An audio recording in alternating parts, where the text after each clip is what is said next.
Hello, I'm Luke, and welcome to the first episode of Reversing the Dirty Bulk, the series in which I try and trim as much body fat as I can after I gained a load of weight from a very irresponsible bulk that went a little bit too far.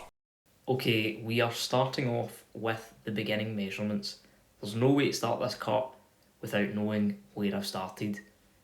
So I'm getting all those measurements, I'm going to throw them up on screen. As you can see, rocking the flex, rocking the muscular physique, looking like Bane if he was skinny fat and didn't have traps.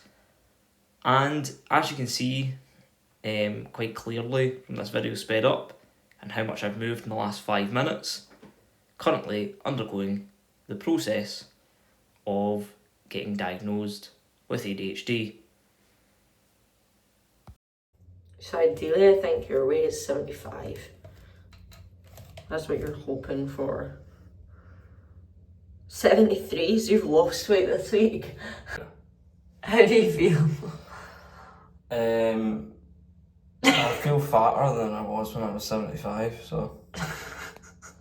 I think this is probably the perfect time to explain my workout routine. I'll put some stuff on screen which is going to absolutely be a pain for me to edit.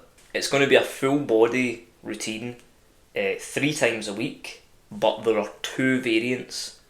There's one variant where I do a lot of my kind of more powerlifting lifts, and then the next week I alternate it with variations that will help a certain factor within the lift.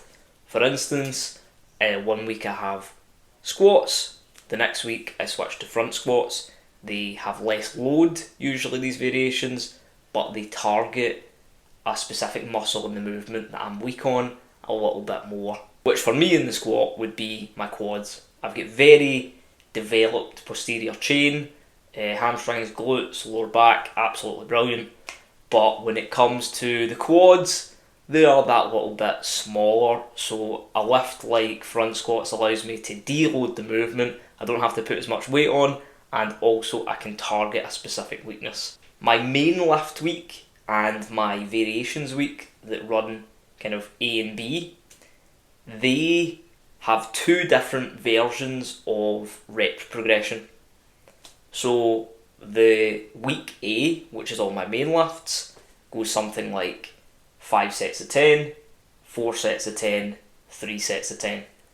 As the volume drops, the weights get heavier. In the opposite term, the B day scales up. It goes 3 sets of 12 to 15, 4 sets 12 to 15, 5 sets 12 to 15.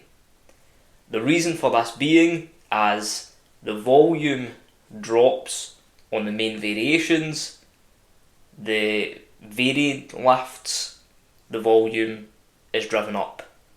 And as the volume is driven up on the variant lifts, the volume on the main lifts go down. As for weight progression, day A increases the weight as the volume goes down, but on the variation days, the weight stays the same throughout the first wave of the macro cycle, and it is just the extra sets that add additional volume. But I'll put all of this on screen, so hopefully you can read it and it makes a little more sense. Now, this might seem needlessly complex, and it is because it is. Essentially, me and my girlfriend train on the same training program, with a couple of lifts swap out to kind of target our own specific weaknesses and our own specific goals. For instance, I might add extra quad exercises, she might add extra glute exercises, etc. The reason the variations change up every week is just to alleviate some of the accumulated fatigue. By changing a lift's variation, you can actually change the joint angles of the movement and cut fatigue down by about 33%, which is going to be really helpful, especially as this program gets on and we get into the weeds with the weight and the overall volume. It also helps because my girlfriend has a couple of joint issues, and it gets a little bit beat up with the same barbell movements. It's much better for her to swap out the movements, maybe 1 week doing a bench press, the next week doing a dumbbell bench press, 1 week doing a barbell overhead press, the next week doing a dumbbell overhead press. When she usually trains at the same joint angles, eventually she hits a point and she gets a kind of heavy cost to her recovery. Let me tell you, it wasn't just my weight on the scale and my measurements that were a wake-up call, because I did the very first workout of the week. It is 5 sets of 10 bench press, supersetted with 5 sets of 10 T-bar rows, shortly followed by 5 sets of 10 squats, and finally 3 sets of 10 all supersetted biceps, triceps and lateral raises. And I will tell you, once I got to the squats, I near enough vomited. I was literally gagging in the toilet, and yeah, I was very disappointed with where my work capacity got to. Myself, I am around about 130 kg squatter. I can squat about 130 kg working weight, pretty simple for a set of 5. I don't know what that is in American terms, but I think that's maybe around about £300 for a set of 5. When I got down to do my 5 sets of 10, I started off with 90 kg, did my first set of 10 with that, nearly puked, and then had to drop the weight. I dropped the weight down, put 10 kilo, dropped the weight down, dropped the weight down, and basically I ended up completing my sets with 60 kg for the 5 sets of 10. I could not keep up with where I thought I should be, and based on my 1 rep max and how heavy I can lift, I should have very easily been able to do the 90 kg for the 5 sets of 10, but because my work capacity is down in the absolute shitter, my fitness is completely gone. I had to get really humbled by this workout and essentially drop down to 60 kg for my squats, or in the imperial metric, £135, which was obviously very disappointing if you're someone that can squat for a 1 rep max over like 150 kg, and then all of a sudden you get humbled by 60. That can be a lot to take in. So this has definitely been a wake-up call for me that I need to get my fitness in order. It's not just about that powerlifting strength. That powerlifting strength means nothing in a real life context. You know, how often are you going to be asked to show a bout of strength for approximately 40 seconds compared to a bout of strength that lasts 10 minutes? It's so bad that I actually don't have footage of the workout. I was too busy fighting for my life. The upper body stuff, obviously, I managed that pretty simply, but as soon as I got to that high rep lower body work, I just couldn't handle it. This might seem very disappointing, but I'm actually quite glad for it, because it really has shown me and kind of given me a bit of a kick up the arse for where my priorities are for working out and why I work out, and kind of getting to the point of that. And it's reinvigorated me a lot when it's come to training. Obviously, as you can see here, I've completed the week. I have a different haircut, but by the end of it, I definitely felt a lot fitter than when I started. The workouts did get easier, and they got easier pretty quickly, which is nice to see. And it makes me think in the coming weeks that I actually probably will end up achieving that kind of metric of strength, that I can kind of represent my numbers better than what I did on my first day. Because the problem was, for me, my legs were completely fine. It was the breathing. I couldn't breathe. As soon as I got to that 10th rep on squats, I was hyperventilating. And this shows one of the kind of other side effects of a dirty bulk. Bulking to the moon without any cardio and going quite low rep like that will leave you in a ditch. Moving on, we want to see what are the calories, what are the meals. You'll need to get into what's the kind of foods that I've been eating, and I'll just give you a quick run through of that. I think it's important to get the nutrition side because it's the nutrition side that basically got me into this situation, so it's going to be the nutrition side that gets me out. One of the first meals of the cut, and as you can see, we're eating good. We've left some kind of meal prep Tupperwares on the side. Freeze these, and it means I can just eat it when I'm feeling a little bit lazy. But you can see those plates are absolutely full. We've got the 5% mince, the kidney beans, and 50 grams of rice on the side. We've also got this vegan blood orange protein shake. It's really good because Abby's lactose intolerant, and it just allows us to get a little bit of protein in. And there's my handsome mug in need of a haircut. You can see the non-talked over footage on Abby's channel. Here we're in one of our favourite restaurants. That is a Comey. They do a lovely lunchtime deal in here, nice and healthy. And for the next dinner, we had kind of Italian style chili pasta. It was really good. We had that sauce, chili, some peppers in it.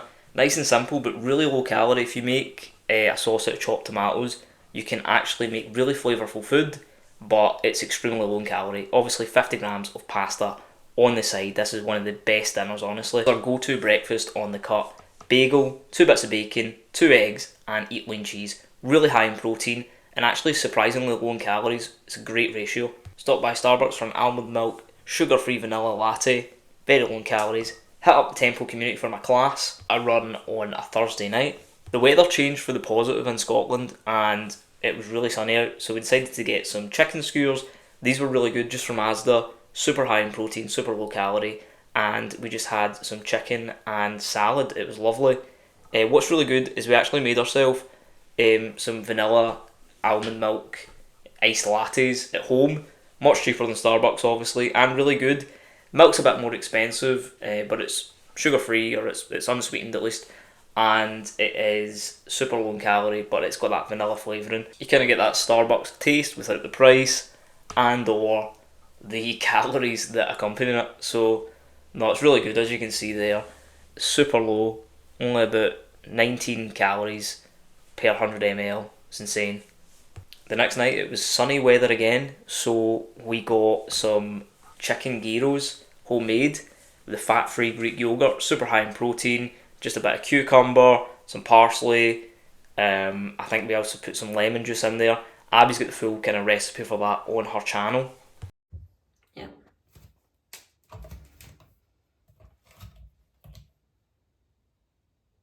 $71. Nice. By the by, I think the first week actually went really well. It was a lot of fun. I have actually had fun doing it. I've not been particularly hungry.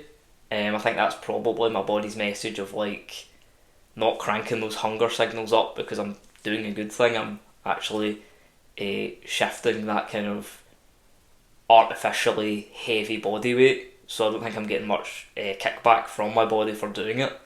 And I've actually been really satisfied with the kind of 2,000 calories a day. It's I've been losing weight, and it's as you can see, I've been losing weight and I've not felt any kind of hunger issue. But one side effect that was very obvious, especially if you're watching this video, is I promised a vlog style video, and this is more like a week in review, and it's because I got no footage. If you look at all the kind of food videos in there, you can probably see that either I've had my nails painted, or it's because I stole all my girlfriend's footage, because I recorded nothing. I had no productivity. I think it was the worst thing. I went on this diet, obviously, and I think when you're dieting, I think you do get like a little bit more brain fog because you're just trying to think about counting your calories and all this kind of extra stuff that you probably didn't think about when you're on something like a dirty bulk. But also at the same time, I stopped taking Lion's Mane. I actually ran out of my Lion's Mane supplement, and Lion's Mane's been really, really helpful for me. And I can see that like I literally forgot the entire week to film anything. Like it's well and easy me being in this office and telling you how my workout went, but it would probably been a lot more entertaining content had I shown you. But it all timed up, and that's kind of the incomplete nature of this video, and this is why it's so kind of incomplete. It's mostly just me talking to the camera. But you've got to let me know, do you prefer a vlog style video in the kind of traditional sense, taking you through day by day, you know, just through the week as I live it, or do you prefer one of these kind of week in review wrap ups? Regardless, I'm going to get more footage for next time, just so we've got a bit better content. We need to elevate it because, you know, quite recently some of the videos have been getting some decent views. You know, my Grayskull video is just shy of 900 views. If you haven't watched that, please check it out. We're going to try and get it to 1,000. But you've got to let me know your opinion. Let me know in the comments down below. Are you team week in the life, or are you team week in review? And if you've liked the series, please like the video, subscribe so you can keep posted for more, and click the notification bell so you get an update every single time I post another video in the series. Just see how I'm getting on with cleaning up my diet. So I hope you enjoyed, and I'll see you in the next one.